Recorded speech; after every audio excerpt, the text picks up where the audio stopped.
அமெரிக்க உளவுத்துறையால் உளவு பார்க்கப்படக்கூடிய அபாயம் இருப்பதால் டென்மார்க் அரசு அதிகாரிகள் தங்களோட ப்ளூடூத்தை அணைக்கணும் அப்படின்னு சொல்லி இப்போ வந்து டென்மார்க் அரசு வந்து ஒரு உத்தரவிட்டிருக்கிறார்கள். அவங்க என்ன சொல்றாங்க அப்படின்னு சொன்னா, இருக்கக்கூடிய எல்லா பொது அதிகாரிகள், இன்னும் சொல்ல போனா இப்போ எல்லா மொபைல்லையுமே இப்போ வந்து அந்த ப்ளூடூத், இந்த வயர்லெஸ் அப்படிங்கிறது காமனா இருக்கக்கூடிய ஒரு விஷயம். ஆனால் அதுதான் வந்து இன்னைக்கு வந்து மிகவும் அச்சுறுத்தலான ஒரு விஷயமாக இருக்கிறது. ஏன்னா உளவு பார்ப்பது மட்டும் இல்லாமல் நம்மளுடைய டேட்டாக்களை எல்லாம் திருடக்கூடிய ஒரு பிரச்சனை இருக்கிறது, பாதுகாப்பு பிரச்சனையும் இருக்கிறதுனால நீங்கள் வந்து இது எல்லாத்தையும் வந்து இந்த ப்ளூடூத் எல்லாத்தையும் ஆஃப் பண்ணி வச்சிருங்க அப்படின்னு சொல்லி இன்னைக்கு அந்த மொபைலில் வந்து அது யாராக இருந்தாலும் சாதாரண மக்கள்ல இருந்து உளவுத்துறை அதிகாரிகள், எந்த அதிகாரிகளாக இருந்தாலும் அனைவருடைய இதுலையும் அதை அணைப்பதற்கு இன்னைக்கு உத்தரவிட்டிருக்கிறார்கள். எதை கவனிக்கணும் அப்படின்னு சொன்னா, பெகாசஸ் அப்படின்னு சொல்லி ஒரு சாஃப்ட்வேரை வந்து ஏதோ இந்திய அரசாங்கம் கொண்டு வந்து அனைத்து எதிர்கட்சிகளையும் உளவு பார்த்து விட்டதுன்னு சொல்லி நம்ம நாட்டுல வந்து ஒரு பெரிய ஒரு சர்ச்சை வந்தது.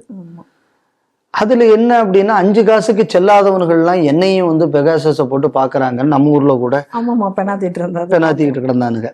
சரி, அவன் மொபைலை தான் நாங்க செக் பண்றோம் அப்படின்னு சொல்லி கோர்ட்டுல வந்து கேஸ் நடந்த உடனே ஒரு பையன் மொபைலை கொடுக்க தயாரா இல்லை செக் பண்றதுக்கு. கடைசியில கோர்ட் அந்த கேஸையும் தூக்கி தள்ளுபடி பண்ணிடுச்சு. அந்த நேரத்துல என்னன்னா, இதே அமெரிக்கா நாட்டுல மோடிக்கு மேல உள்ள பல குற்றச்சாட்டுகளில் இவர் இப்படி எல்லாம் உளவு பார்ப்பது நியாயமா அப்படின்னு அமெரிக்கால வந்து இது என்னன்னா, எனக்குள்ள தனி மனித சுதந்திரத்திற்கு விரோதமானதுன்னு சொல்லி பலர் இதுக்காக எல்லாம் பேசின. எங்க மேக்சிமம் இதுக்கு மாநாடுலாம் நடந்தது அமெரிக்கால. இப்ப இந்த நாட்டோட நிலைமை எப்படி சந்தேகிக்குதுன்னா, நான் சாதாரணமா கூட எங்க வீட்டுல கூட இப்ப நான் போன் யூஸ் பண்ண முடியாது, அதை கூட இவன் உளவு பார்ப்பான்னு. கருத்து சுதந்திரத்தை பத்தி பேசின இந்த பயிலுக, இந்த அமெரிக்காக்காரனுங்க எந்த அளவு இவனுங்க வந்து நம்பிக்கைத்தன்மையற்றவர்கள்னு உலகம் முழுவதும் இன்னைக்கு வந்து பேசிட்டு இருக்கோம். நான் ஏற்கனவே இதுக்கு முன்னாடி ஒரு காணொலியில ஒரு விஷயம் நான் சொல்லிட்டு இருந்தேன். அமெரிக்கா தனக்குள்ள அந்த உலகத்தில் இருந்த யூனிபோலார் பவர், அந்த ஸ்டேட்டஸை அமெரிக்கா இழந்து வருகிறது. நான் முன்னாடி சொல்லியிருக்கேன். 2வது, இதை ரீப்ளேஸ் பண்ணக்கூடிய அளவுல இந்தியாவை தவிர வேற எந்த நாடும் இல்லை. ஏன் இல்லைங்கிறதுக்கு காரணம் இதுக்கு முன்னாடி நான் சொல்லியிருக்கேன்.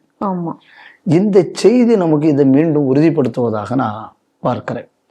அடுத்தது என்ன அப்படின்னா, இதுல நம்ம கவனிக்கிறது என்னன்னா, இவங்க வந்து உளவு பார்ப்பது மட்டும் இல்லாமல் ஹேக்கிங் இருக்கு. டேட்டாவை திருடுறது மட்டும் இல்லாம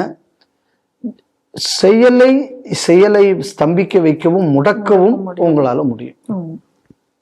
இந்த வேலையிலும் அமெரிக்கா ஈடுபடும் அப்படின்னு சொல்லியாச்சுன்னா, இந்த நாடு ஒரு மரியாதைக்குரிய நாடாக பார்க்கப்படுகிறதா, இல்லை அப்படின்னா ஒரு ரவுடி நாடாக பார்க்கப்படுகிறதா? Of course rowdy நாடுதான். அப்படின்னு சொன்னா, இதுவரை அமெரிக்கா வந்து ஒரு ஸ்டேட்டஸ் என்பதை மரியாதையால் இதுவரை அந்த ஸ்டேட்டஸ் அது வச்சுக்கல.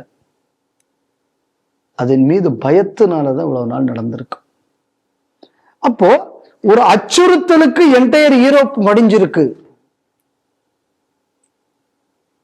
ஆனால் இன்னைக்கு அதை எதிர்த்து இந்தியா நின்றுகிட்டு இருக்குன்னா, உலகமே ஒருத்தனுக்கு பயப்படுது, ஒரு நாடு எதிர்த்து நின்றுகிட்டு இருக்கு அப்படின்னு சொன்னா, இந்தியாவில் இருக்கக்கூடிய அரசியல் தலைமை என்பது நேர்மையானதாக இல்லாமல் இருந்தா அது முடிஞ்சிருக்குமா? இதே இது வேற கவர்மெண்ட் இருந்ததுன்னா இன்னைக்கு வந்து சோழியே வேற. அப்போ ஒரு நாடு அதுக்குள்ள மரியாதை என்பதை அதன் நடத்தையால் தான் பெற வேண்டும், நாட் வித் ப்ரூட் ஃபோர்ஸ் அப்படின்னு சொன்னா, இன்னைக்கு ஐநா சொல்லக்கூடிய லட்சணங்கள் எதுக்குமே அமெரிக்கா தகுதி இல்லை அப்படின்னு சொன்னா, இன்னைக்கு உலக நாடுகள் எப்படி அமெரிக்காவை ஏற்புடைய நாடாக ஆக்க முடியும்? இது ஒரு கேள்வி. அப்ப இந்த அமெரிக்கா உருவானது எப்படி இவ்வளவு பவர்ஃபுல்லா அப்படின்னு பார்த்தாச்சுன்னா கூட, 2வது உலக யுத்தத்துல எல்லாவனுக்கும் ஆயுதம் வித்ததுல பெரிய நாடானது. அதோட பிகினிங். அதுக்கப்புறம் they invested hugely on science. இன்னைக்கு அமெரிக்கா ஏன் இன்னும் வந்து மெயின்டைன் ஆகிட்டு இருக்குன்னா, அதோட ஆயுதம் மட்டும் இல்லாமல் இன்னைக்கு அநேகமான அறிவியல் முன்னணிகள் எல்லாமே இன்னைக்கு அமெரிக்கால தான் இருக்கு. இதை எந்த நாட்டிலும் வளர விடாமலும் அமெரிக்கா பார்த்து கொண்டது. அப்ப இந்த நாடுகள் ஒரு விஷயத்தை புரிஞ்சுக்கல. எஸ், அவன் டெக்னாலஜியை தரான், நமக்கு ஹெல்ப் பண்றான், so let us be with அமெரிக்கான்னு. ஆனா யாரும் எதை புரிஞ்சுக்கல அப்படின்னு சொன்னா, டே ஓன் நாட்டு டேலண்ட்டை வச்சுதான் அவனே அதை கண்டுபிடிச்சான், ஓன் நாட்டு டேலண்ட்டை வச்சுதான் அவனே ஒன்று அதை செயல்படுத்தவும் செய்யறான். அதே நேரத்துல உன் நாட்டுக்கும் ஆப்பு வைப்பதற்கும் அவனே உன்னுடைய திட்டத்தையும் அவனே வகுத்தும் கொடுக்கிறான். இது இவ்வளவு நாள் யூரோப்பியன் பிளாக், அதே மாதிரி வேற நாடுகள், not only Europe, the entire வேர்ல்டில் உள்ள பல நாடுகள் இந்த ஆபத்தை புரிந்து கொள்ளாமல் இருந்தார்கள். இன்னைக்கு அமெரிக்காவே டிபெண்ட் பண்ணி எல்லாமே இருக்கக்கூடிய ஒரு சூழல் வரும்போது இன்னைக்கு அவங்களால எதிர்த்து ஒன்றும் பண்ண முடியாத நிலைமை இருக்கு. இப்ப எல்லாமே டிஜிட்டலைஸ்ட், எல்லாமே கனெக்டட் த்ரூ நெட். எப்படி செயல்படும்? அதனால தான் இப்போ நம்ம நாட்டில் என்ன யோசனை பண்ணுறாங்க, நம்ம நாட்டிலேயே சர்வர்ஸ் வேணும், நம்ம நாட்டிலேயே உங்களுக்கு சோஷியல் மீடியா பிளாட்ஃபார்ம். ஏன்னா பல நாடுகளில் பார்க்குறோம், இந்த ட்விட்டர் இதெல்லாம் வச்சு தான் பல ஆட்சி மாற்றங்களுக்கு அரசியல் சூதும் நடந்து கொண்டு இருக்கிறது. நம்ம பல செய்திகள் பல நாடுகளில் வரதை வச்சு பார்க்குறோம். கண்டிப்பாக இதெல்லாம் அமெரிக்கா இஸ் எக்ஸர்ட்டிங் ப்ரெஷர். இதை இன்னைக்கு புரிஞ்சுக்கிட்டு இன்னைக்கு டென்மார்க் இந்த வேலையை செய்யறாங்க. ஏன்னா கிரீன்லாண்டு பிரச்சனை இருக்கு. நாளைக்கு கிரீன்லாண்டை எடுப்பதற்காக இருக்கக்கூடிய ஆட்சி இன்னைக்கு அமெரிக்கா கையில் அதை கிரீன்லாண்டை ஒப்படைக்க மாட்டோங்கிறாங்க. அதனால இருக்கிற ஆட்சியை கவுத்துவதற்கான சதியில் அமெரிக்கா ஈடுபட தொடங்கி விட்டது. அதனால அதுக்கு இன்டர்நெட் மீடியம் பயன்படுத்தப்படும் என்பதை உணர்ந்து இன்னைக்கு இந்த நடவடிக்கை எடுக்கப்பட்டிருக்கிறது. So America is a threat always for everyone. அதனால இப்ப நம்ம இதை எதோட ஒத்து பார்க்கணும் அப்படின்னு சொன்னா, ராகுலுக்குள்ள ஸ்பீச்சஸ் கேட்டாச்சுன்னா, நான் இந்த நாட்டில இருந்து இன்டர்நெட்ல பார்த்தேன், அதை பார்த்தேன் சொல்லக்கூடிய இதெல்லாம் நீங்க கம்பேர் பண்ணி பாருங்க. அதனால திருப்பி நான் சொல்றேன், America is losing its status day by day. Trump ஆட்சியின் இறுதியில் 51வது ஸ்டேட் கனடா, 52 வெனிசுவேலா, 53 கிரீன்லாண்டுன்னு ட்ரம்ப் அடிக்கிட்டே போறார்.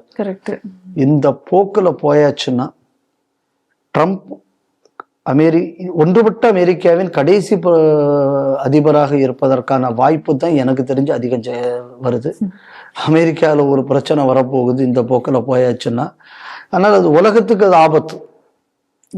ட்ரம்ப் ஒழிவாங்கிறது ஒரு பக்கம் இருந்தாலும் அது உலகத்துக்கு வேற சில ஆபத்துகளையும் அது ஏற்படுத்தும். அதனால இதை உணர்ந்து இப்ப யூரோப்பியன் பிளாக் செயல்படணும். இப்ப பாருங்க, இந்த அமெரிக்கா மேல இந்த மாதிரி ஒரு அலிகேஷனை வச்சு இன்னைக்கு டென்மார்க் ஒரு சட்டத்தை போடுது. இந்த நேரத்தில் பார்த்தீங்கன்னா EU leaders, European union leaders எங்கன்னா இந்தியாவுக்குள்ள குடியரசு தின விழா அணிவகுப்புல கலந்துகிட்டு இருக்காங்க. அப்போ ரைசிங் பவர் இந்தியா அப்படிங்கக்கூடியதை கொஞ்சம் கொஞ்சமா யூரோப்பியன் பிளாக் அங்கீகரிப்பது மட்டும் இல்லாமல் அமெரிக்காவை கழட்டி விட்டுட்டு வரக்கூடியது. அதைத்தான் நம்ம கவனிக்கணும். ஒண்ணு அனதர் இது பண்றோம், இவனையும் நான் ஃப்ரெண்டா வச்சுக்கிறேன், இவனையும் நான் ஃப்ரெண்டா வச்சுக்கிறேங்கிறது அல்ல. இனிமே அமெரிக்காவை நம்பியாச்சுன்னா ஃபியூச்சர் நமக்கு இருக்காது.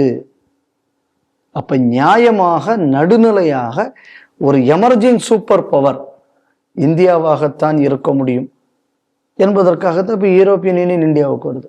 அதனால இன்னைக்கு டென்மார்க் கவர்மெண்ட் விட்டுருக்கக்கூடியது என்ன அப்படின்னா, it is not a resentment against America, it is lack of faith. And ஒரு அறிவிப்பு என்னன்னா, America is a treacherous nation. நம்ம தகுதியற்ற நாடு அமெரிக்கா அப்படிங்கக்கூடிய மெசேஜை உலகத்துக்கு இந்த செய்தியின் மூலம் டென்மார்க் தெரிவித்திருப்பதாக நான் பார்க்கிறேன்.